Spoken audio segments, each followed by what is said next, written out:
Hi everyone and welcome back to another tips and tricks clip.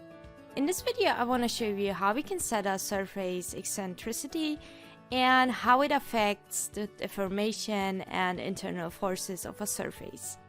So with a surface eccentricity we can set an offset for a surface, and we can see here our first example for that with different perspectives. We have two surfaces next to each other with different thicknesses.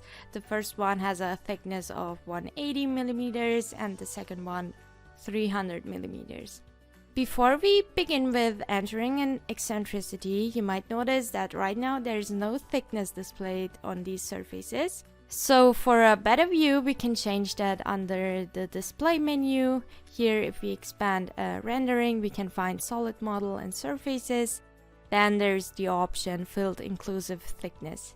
And now we can also see the different thicknesses of these surfaces. Alright, now if we want that these two surfaces are even on their top edges, we can set an eccentricity. For that, we can open the edit surface dialog with double clicking on the surface. Then on the support and eccentricity, we can find down here eccentricity, and we can enter a value for that, like 60 millimeters. And because my global z-axis is oriented downwards, I will enter -60, and after that we can click OK. Now we can see the adjacent surfaces with equal top edges.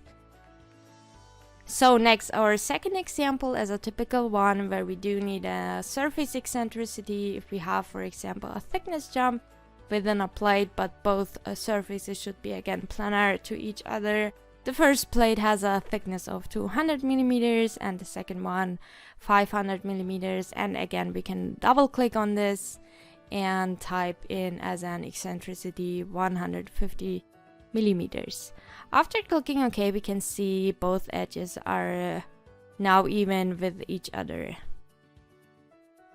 Now let's take a look at the calculation and then on the results. We can see here a very simple example. We have two identical surfaces with hinge supports, and in order to compare the results, we will move one along the z direction, let's say 300 millimeters. Then we will apply a surface load on each of these surfaces of 2.5 kilonewtons per square meter.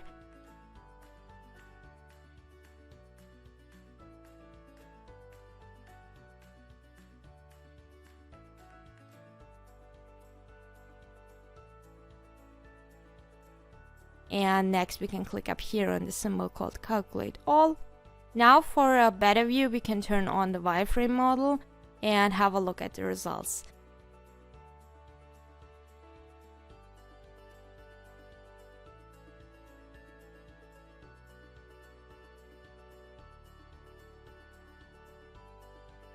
The moment distribution mx or my for this surface is like it should be, or like we would expect it.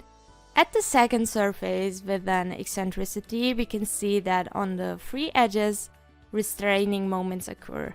And this is because if we define an eccentricity, we can say that virtually invisible rigid surfaces are formed along all boundary lines, which are rigidly connected to the original surface, and this causes the restraining moments.